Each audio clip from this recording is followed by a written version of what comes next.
The story of Vincent van Gogh.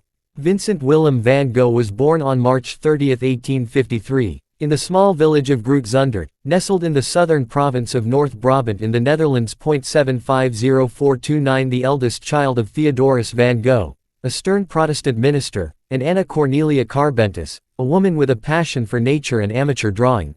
Vincent entered a world shaped by religious piety and modest middle-class values. 45 F2E1 His family was upper middle class, rooted in the traditions of the Dutch Reformed Church, and Vincent was the first surviving son. Tragically, an earlier brother named Vincent had died in infancy exactly 1 year before his birth, casting a subtle shadow over his early years.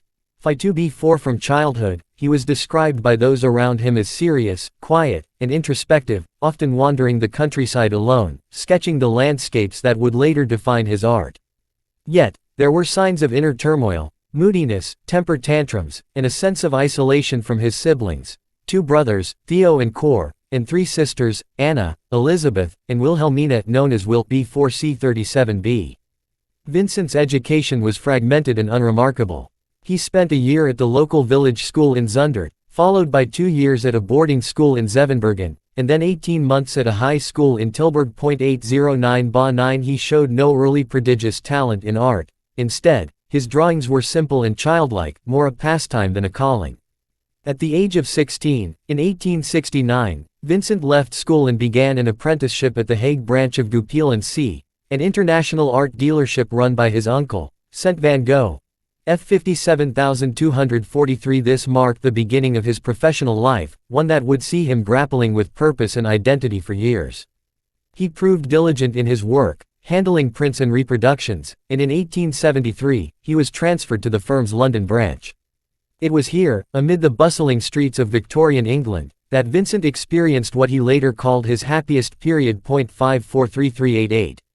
In London, earning a solid salary, more than his father, Vincent immersed himself in the city's cultural scene. He visited museums, read voraciously, favorites included Charles Dickens and George Eliot, and fell deeply in love with his landlady's daughter, Eugenie Lawyer. 961 Ba 4 But his affections were unrequited. Eugenie was already engaged, and the rejection plunged Vincent into despair. His behavior grew erratic. He became increasingly religious, quoting Bible verses obsessively and distancing himself from colleagues. By 1875, he was moved to the Paris branch of Goupil, but his performance deteriorated. He was dismissed in 1876, marking the end of his career as an art dealer. 36 Adrift, Vincent returned to England briefly as a teacher in Ramsgate and Isleworth, then back to the Netherlands. His search for meaning led him to theology. Inspired by his father's ministry, he aspired to become a pastor. In 1877, he studied for entrance exams to the University of Amsterdam but failed. Undeterred, he enrolled in a missionary school in Brussels and, by 1879, was sent as a lay preacher to the impoverished coal mining region of the Borinage in southern Belgium. EC3B33 Here, among the destitute miners, Vincent lived in extreme poverty, giving away his clothes and food, sleeping on straw to emulate Christ's humility. He drew the workers and their harsh lives, finding solace in sketching. However, his zeal was seen as excessive. Church authorities dismissed him in 1884, undermining the dignity of the priesthood. 6F67B4. This failure was a turning point. At 27, Vincent declared to his brother Theo, "I am a prisoner in an absolutely unbearable situation. I must find a way out." 740,406 That way out was art. Supported financially by Theo, who had joined Goupil and risen in the art world, Vincent committed himself to becoming an artist.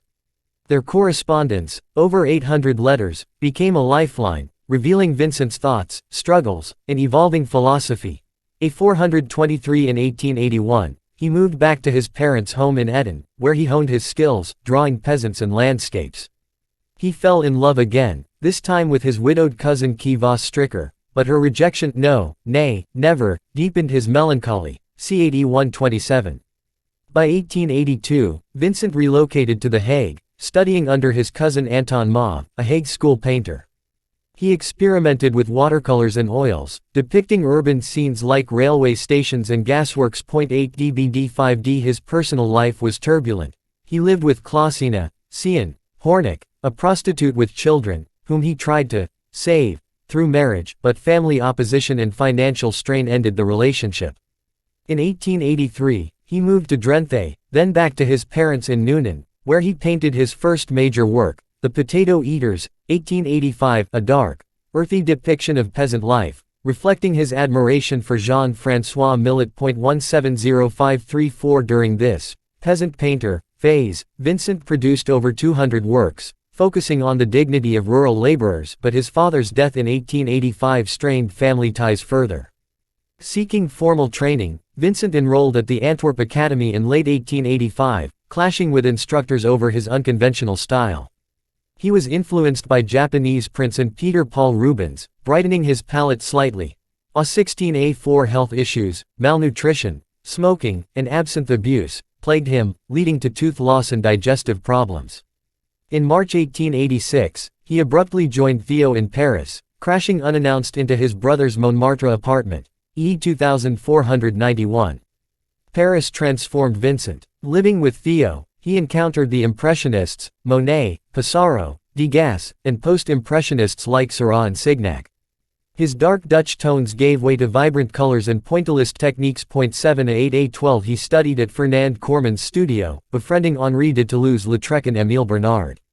Over 2 years, he painted over 200 works, including self-portraits, still lifes like his Sunflowers series and views of Montmartre. Yet, city life exacerbated his mental health, arguments with Theo escalated, and Vincent's temper flared. He longed for a quieter, sunnier place. In February 1888, Vincent fled to Arles in Provence, southern France, enchanted by its landscapes reminiscent of Japanese prints. 2802D1. He rented the Yellow House, envisioning it as a studio of the South, a colony for artists. Theo financed the venture, and Vincent invited Paul Gauguin to join him. In Arles, his productivity soared, orchards in bloom, wheat fields, and the iconic Sunflowers, 1888 painted to decorate Gauguin's room. 1890C4. He captured the Provençal light with swirling brushstrokes and bold yellows, creating masterpieces like The Bedroom, 1888, and Café Terrace at Night, 1888. Gauguin arrived in October 1888, but their collaboration soured. Philosophical clashes, Vincent's emotional realism versus Gauguin's symbolic abstraction, led to heated arguments. On December 23, after a quarrel, Vincent suffered a psychotic episode. In a fit of rage or despair, he severed part of his left ear with a razor, wrapping it and delivering it to a local brothel worker named Rachel. D3D11. Found bleeding in his bed, he was hospitalized. Gauguin fled, and Theo rushed to Arles. This ear incident marked the onset of severe mental illness, possibly bipolar disorder, epilepsy, or schizophrenia, aggravated by absinthe and malnutrition. B0FA0F. Vincent voluntarily entered the asylum at Saint Paul de Mausole in Saint-Rémy-de-Provence in May 1889.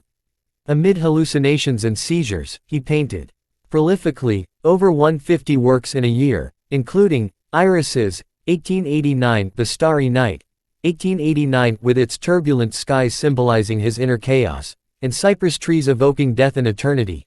FC7D2B. His letters to Theo revealed profound insights. I put my heart and my soul into my work, and have lost my mind in the process. 8B2CF3. Despite periods of lucidity, relapses confined him. Released in May 1890, Vincent moved to Auvers-sur-Oise, near Paris, under the care of Dr. Paul Gauchet, a homeopathic physician and amateur artist. 2B 9899. Here, he painted feverishly, 70 works in 70 days, including portraits of Gauchet, wheat fields, and the church at Auvers. But despair deepened. He felt a burden to Theo, who was now married with a child and facing financial woes. On July 27, 1890, in a wheat field, Vincent shot himself in the chest with a revolver. He staggered back to his inn, the Auberge Revue, where Theo arrived the next day. Vincent died on July 29, aged 37, in his brother's arms. His last words reportedly, "The sadness will last forever." 4816A4. Theo, devastated, died 6 months later from syphilis complications. The brothers were buried side by side in Auvers. 1C73. Ed. Vincent's legacy was preserved by Theo's widow, Johanna, who published their letters and promoted his art.